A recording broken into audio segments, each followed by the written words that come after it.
Halo, Sobat Fakta. Selamat datang di Cek Fakta, ruangnya pecinta sepak bola Indonesia yang haus data, haus fakta, dan selalu dukung Garuda Muda tanpa rumor basi. Hari ini, kita akan kupas tuntas kenapa duel Timnas Indonesia U23 vs Malaysia di Piala AFF U23 2025 jadi laga yang wajib kalian pantau. Bukan sekadar penentu lolos semifinal ini soal harga diri, tradisi emas, dan warisan konsistensi yang harus tetap hidup di JBK malam ini.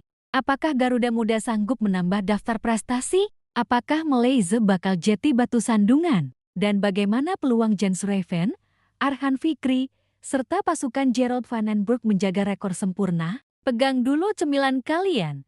Siapkan analisis kalian. Karena di Cek Fakta, kita bongkar semua faktanya bukan katanya. Selalu lolos semifinal. Timnas Indonesia U23 bertekad lanjutkan tradisi emas vs Malaysia. Garuda Muda memiliki warisan berharga yang harus dipertahankan di Piala AFF U23 ke 2025. Timnas Indonesia U23 telah membangun tradisi gemilang dengan catatan sempurna. Tidak pernah gagal melaju dari babak grup dalam setiap partisipasi. Prestasi ini bukan sekadar statistik biasa, melainkan cerminan konsistensi dan kualitas program pembinaan usia muda Indonesia. Setiap kali tampil di pentas regional Asia Tenggara, skuad Merah Putih selalu berhasil menembus fase knockout. Lebih membanggakan lagi, pencapaian mereka tidak berhenti di babak grup saja. Indonesia kerap melangkah jauh hingga babak final, bahkan pernah meraih gelar juara pada edisi ke-2019.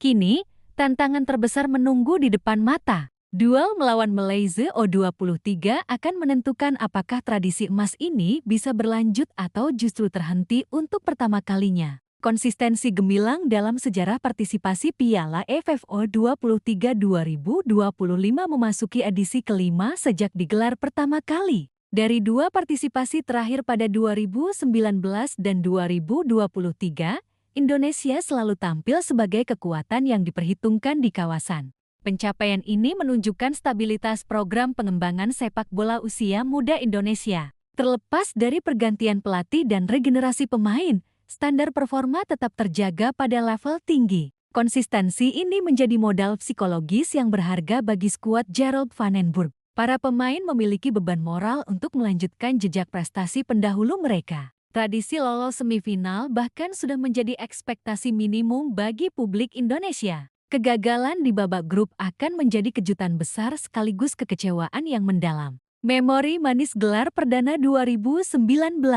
Edisi 2019 menjadi tonggak bersejarah bagi sepak bola Indonesia. Skuad asuhan Indras Syafri berhasil meraih gelar juara pertama Piala AFF U23 setelah perjalanan yang penuh drama. Dimulai dari posisi runner-up grup B dengan koleksi 5 poin, Indonesia justru tumbuh lebih kuat di babak gugur. Kemenangan atas Kamboja dan hasil imbang dengan Myanmar serta Malaysia cukup untuk melenggang ke semifinal. Babak knockout menjadi panggung kehebatan Garuda Muda. Vietnam berhasil ditaklukkan di semifinal, sebelum Thailand dikalahkan di partai puncak untuk merebut mahkota juara. Gelar perdana ini bukan hanya prestasi tim, namun juga validasi atas sistem pembinaan usia muda Indonesia. Pencapaian tersebut membuktikan potensi besar yang dimiliki generasi muda sepak bola tanah air. Bangkit dari keterpurukan di edisi 2023, partisipasi kedua pada 2023 dimulai dengan guncangan berat.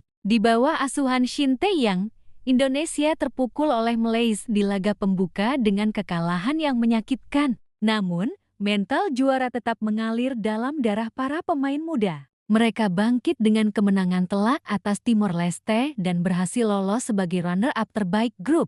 Semifinal kembali menjadi milik Indonesia setelah Thailand berhasil disingkirkan. Meski harus puas sebagai runner-up setelah kalah adu penalti dari Vietnam di final, pencapaian ini tetap membanggakan. Konsistensi menembus babak final dalam dua edisi terakhir menunjukkan kematangan tim. Indonesia tidak bergantung pada keberuntungan, melainkan kualitas dan sistem permainan yang solid. Ujian sesungguhnya di kandang sendiri.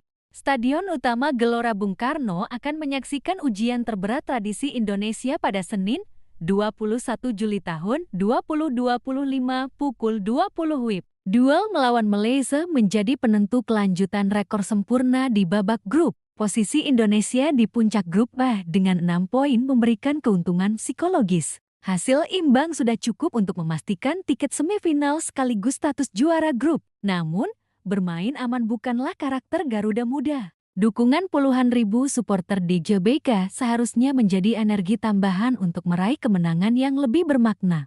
Malaysia dengan 3 poin membutuhkan kemenangan penuh untuk memperbaiki posisi klasemen. Situasi ini menempatkan tekanan lebih besar pada tim tamu, sekaligus memberi peluang Indonesia untuk bermain lebih bebas. Warisan konsistensi Timnas Indonesia U23 di Piala AFF bukanlah kebetulan. Di setiap edisi, Garuda Muda datang dengan generasi berbeda, tetapi semangat yang sama. Tidak ada ruang untuk gagal di babak grup. Melawan Malaysia bukan hanya tentang 3 poin. Ini soal bagaimana generasi 2025 membuktikan bahwa mereka layak melanjutkan tongkat estafet prestasi dari senior-senior mereka di 2019 dan ke 2023. Jika menoleh ke belakang, ada satu pola menarik. Setiap kali Garuda Muda tertekan, justru disitulah kualitas mental baja mereka diuji. Tahun 2019, saat berstatus non-unggulan, Indonesia justru membuat kejutan dengan menjadi juara. Tahun 2023, setelah kalah menyakitkan di laga pertama, mental tempur Evan Dimas dan kawan-kawan kala itu bersama Shin Tae yang kembali membuktikan nyali Garuda tidak mudah dipatahkan. Kini, di 2025, situasinya berbeda.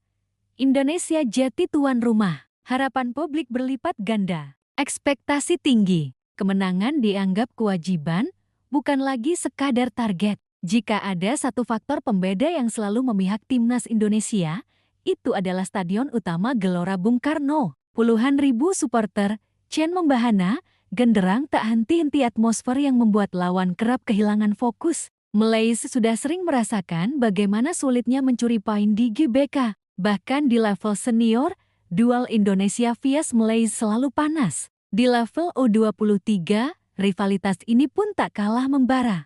Kekalahan di 2023 menambah bumbu. Para pemain Garuda Muda generasi sekarang sadar betul bahwa publik tidak mau melihat sejarah pahit berulang. Kekalahan itu menjadi bahan bakar motivasi. Siapapun lawannya, Malaysia harus dipulangkan. Di sisi lain, Malaysia datang dengan tekanan berlapis. Mereka punya kewajiban menang. Hasil imbang sama dengan pulang kampung lebih cepat. Ini yang membuat Nafuzizin dipastikan bakal menerapkan strategi menyerang sejak awal. Tapi justru disitulah celah. Jika Malaysia keluar menyerang, Garuda Muda bisa memanfaatkan ruang di lini belakang. Chen Suraven, Doni Tripamungkas, hingga Arhan Fikri punya kecepatan dan visi umpan untuk menusuk lewat serangan balik cepat. Skema inilah yang kemungkinan besar disiapkan Gerald Van den Burg. Tak perlu buru-buru menyerang habis-habisan, cukup bermain sabar, kuasai bola, lalu patenkan finishing di depan gawang. Setiap edisi Piala AFF U23 selalu melahirkan nama baru. Tahun 2019, Eji Maulana Fikri jati buah bibir. Tahun 2023, Marcelino Ferdinand dan Ronaldo Kuateh mencuri perhatian. Tahun ini, nama Jan Swaven digadang-gadang jadi pahlawan baru Garuda Muda. Dengan tinggi menjulang, Raven sangat diandalkan dalam duel bola atas. Umpan-umpan lambung dari Kada Aral atau crossing Doni Tripamungkas bisa menjadi senjata pamungkas. Tak hanya Jan Swaven, nama Arhan Fikri juga patut diperhitungkan. Gelandang serba bisa ini menjadi motor pengatur ritme sekaligus penyuplai umpan matang ke lini depan. Dengan modal 6 poin, Indonesia punya keuntungan ganda.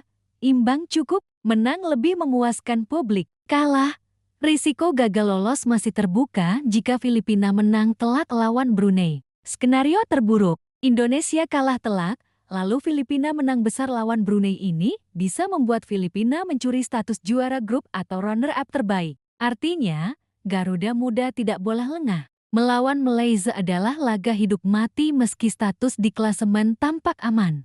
Di balik lapangan, PSSI juga terus memantau. Ketua Umum PSSI, Erick Thohir, berulang kali menegaskan bahwa Piala AFF U23 adalah batu loncatan untuk SEA Games dan kualifikasi Piala Asia U23. Kegagalan di Piala AFF bisa berdampak pada kepercayaan diri tim di turnamen berikutnya. Karena itu, tradisi lolos semifinal harus dijaga, bukan hanya demi gelar, tetapi demi mental juara generasi berikutnya. Laga melawan Malaysia adalah penentu. 3 poin akan memperpanjang rekor emas. Hasil imbang akan cukup, tapi hanya kemenangan yang akan menjaga harga diri, memuaskan puluhan ribu pendukung, dan menegaskan satu hal.